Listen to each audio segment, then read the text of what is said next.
Hello दोस्तों, मैं Neha Kushwaha study with विज्ञान में आप सभी का स्वागत करती हूं। और आज हम यहाँ डिस्कस करने वाले हैं पॉलिटी के 6 मार्कर। ये जो प्रश्न है आप सभी के सामने, राष्ट्रीय महिला आयोग को समझाते हुए इसके प्रमुख कार्यों का वर्णन कीजिए। चलिए हम फटाफट अपने डिस्कशन को शुरू करते हैं। प्रश्न को लिखने से पहले हम ये जान लें कि प्रश्न पूछ क्या रहा है और इसमें हमको कंटेंट क्या क्या देना है, तो ये सबसे महत्वपूर्ण होता है। जैसे कि हम सभी को यहाँ पे नेशनल कमीशन फॉर वुमेन के बारे में बताना है। सबसे पहले तो महिला राष्ट्रीय आयोग है क्या, ये बताना है। उसके बाद उसी के साथ ही साथ में आप इंट्रोडक्शन लिखेंगे तो इंट्रोडक्शन में उसकी नीड क्यों पड़ी ये भी उस इंट्रोडक्शन में ही आप मेंशन कर देंगे। उसके बाद इसका कॉन्स्टिट्यूशनल प्रोविजन जो आप देना चाहते हैं थोड़ा बहुत वो दे सकते हैं। यहाँ पे कब बना, कैसे बना, ये सारी चीजें बता सकते हैं। फिर हम यहाँ पर डिस्कस करेंगे इसके ओरिजिन के बारे में, मतलब कि इसके गठन के बारे में, कंपोजिशन के बारे में कि कैसे बना हमारा महिला आयोग। ये सारी चीजें डिस्कस करने के बाद लास्ट में हम यहाँ पे डिस्कस करेंगे फंक्शन के बारे में। जब हम यहाँ पे डिस्कस करेंगे तो ये हमारा है मेन कंटेंट जिसके बारे में हमको यहाँ पे लिखना है।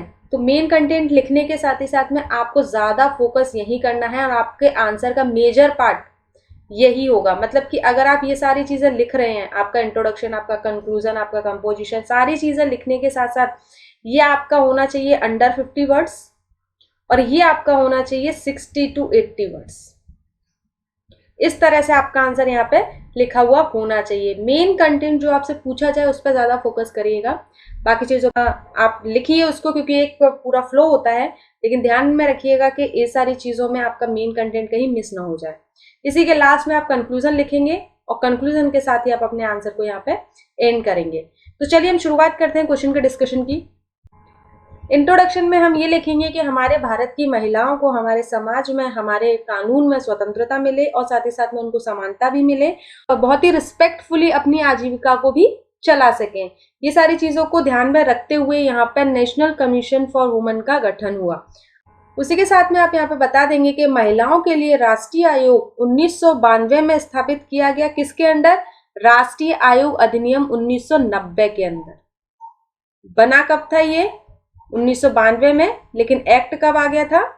1990 में एक्ट आ गया था। और ये एक हमारी स्टैट्यूटरी बॉडी है, ये आपको याद रखना है। उसी के साथ में यहाँ पे हम बात करेंगे कंपोजिशन के बारे में। तो कंपोजिशन के बारे में जब हम बात करेंगे तो आप सभी को पता है एक चेयरमैन होता है। दूसरा अगर हम यहाँ पे बात करेंगे तो सदस्य होते हैं 5 सदस्य। और तीसरा अगर हम कंपोजिशन के बारे में जाएंगे तो एक यहाँ पर सचिव होता है, सेक्रेटरी। करंट में अगर हम चेयरमैन की बात करें तो यहाँ पर है रेखा शर्मा, जो अभी प्रेजेंट में नेशनल कमीशन फॉर वुमेन की चेयरपर्सन है। इसी तरह से आपने अपना इंट्रोडक्शन और आगे आपने कंपोजिशन बता दिया। अब हमारा मेन जो काम है, मेन जो क्वेश्चन हमसे जो चाह रहा है वो है यहाँ पर उनके फंक्शंस को डिस्क्राइब करना। तो फंक्शंस के बारे में बात करेंगे तो ये कार्य के बारे में हम बात करेंगे तो इसके बहुत सारे कार्य होते हैं। जैसे कि सबसे पहले तो महिलाओं से जुड़े जो भी मुद्दे हैं उन सारे मुद्दों की जांच करना, उनकी पड़ताल करना भी इसका एक काम होता है, क्योंकि ये स्पेशली वुमेन के लिए बना है। तो वुमेन पर हो रहे अत्याचारों की जांच करना इसका मेन काम हो गया। दूसरी अगर हम यहाँ पे बात करें, केंद्र को रिपोर्ट करता है ये, ठीक है, वार्षिक रिपोर्ट भेजता है सेंट्रल गवर्नमेंट के पास। तीसरी अगर हम यहाँ पे बात करें तो सरकार को सलाह देने का काम भी करता है, जहां पर कहीं भी महिलाओं की सुरक्षाओं के मुद्दों से रिलेटेड कोई बात आती है तो वहां पर। फोर्थ अगर हम यहाँ पे बात करेंगे तो महिलाओं के जो अधिकार हैं उनका अगर वायलेशन होता है तो उन पर भी कार्यवाही करता है ये। महिलाओं को जागरूक बनाने का भी कार्य करता है। उसी के साथ में अगर आप देखेंगे तो कुछ ऐसी स्थिति होती है, जैसे कि कारावास की अगर हम बात करें, महिलाओं का जो कारावास होता है उनमें महिलाओं के साथ किस तरह का व्यवहार हो रहा है उसका भी पूर्ण निरीक्षण कर सकता है। लेकिन यहाँ पर राज्य की परमिशन पहले से ही इसको लेनी पड़ती है। जो वीकर सेक्शन है, फीमेल्स को लेकर अगर हम बात करेंगे, महिलाओं का जो वीकर सेक्शन है उनकी फाइनेंशियली हेल्प, मतलब कि उनकी वित्तीय सहायता भी करने का कार्य करता है।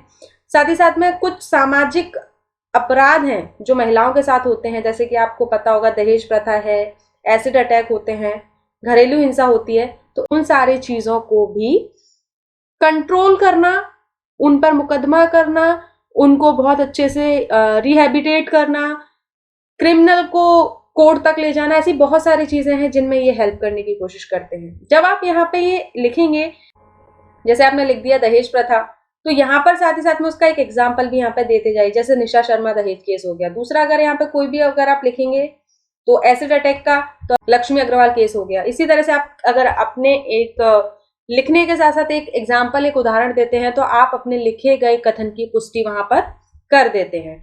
तो ये सब लिखने के बाद यहाँ पर अंत में हम लिखेंगे कंक्लूजन में, भारत के जो नागरिक हैं उन सबको, हम सभी को ये समझना चाहिए कि अगर समाज में महिलाओं की स्थिति बहुत मजबूत होगी तो हमारा समाज भी उतना ही उन्नत और उतना ही विकसित होगा और एक प्रभावी समाज का निर्माण हम कर पाएंगे। इस तरह से आप अपने कंक्लूजन को यहाँ पे एंड कर देंगे। ये हमारा पूरा स्ट्रक्चर बता दिया, पूरा आंसर बता दिया। अब हम कुछ बच्चों की कॉपी देख लेते हैं, उसमें समझ में आ जाएगा कि क्या मिस्टेक्स की हैं बच्चों ने। इस कॉपी की अगर हम बात करेंगे तो उन्होंने बहुत अच्छे से इंट्रोडक्शन को लिखा हुआ है। यहाँ पर कब अधिनियम बना, ये सारी चीजें बता दी। वर्तमान अध्यक्ष कौन है, ये भी बता दिया है। उद्देश्य बता दिया कि क्या है मेन इनका उद्देश्य, महिलाओं के संवैधानिक और कानूनी संरक्षण की समीक्षा करना और साथ ही साथ में सुरक्षात्मक वैधिक उपायों की अनुशंसा करना, शिकायतों का निवारण और सुविधा प्रदान करना। संरचना की अगर हम बात करें तो इन्होंने इस तरह से इसको मेंशन किया हुआ है। इस तरह से अगर मेंशन ना करें और इसको हम डायरेक्टली यहाँ पर ये लिख दें कि एक चेयरपर्सन होता है यहाँ पर, उसी के साथ में 5 मेंबर्स होते हैं और एक यहाँ पे सेक्रेटरी होता है। तो ये सारी चीजें एक ही उसमें आ जाएंगी, आपको अलग अलग तरीके से इसको मेंशन करने की जरूरत यहाँ पे नहीं पड़ेगी। इसको थोड़ा अच्छे से मेंशन कर सकते थे, ये काफी स्पेस यहाँ पे ले रहा है। उसके बाद अगर हम यहाँ पे बात करें तो कार्य के बारे में, तो इन्होंने देखिए कार्य इस तरह से इन्होंने मेंशन की है। जो हमारा मेन कंटेंट था उनको उन्होंने सिर्फ 3 पॉइंट्स में यहाँ पे खत्म कर दिया। तो मेन कंटेंट को हमको ज्यादा फोकस करके चलना है और ज्यादा वर्ड्स भी हमें अपने मेन कंटेंट के ऊपर ही देने हैं। तो ये चीज याद रखिएगा। और साथ ही साथ में इन्होंने कंक्लूजन को ऐड नहीं किया हुआ है। तो ये इनका पूरा कॉपी का मैंने आपको बता दिया क्या क्या प्रॉब्लम थी, किस तरह से और अपनी चीजों को अच्छा कर सकते हैं।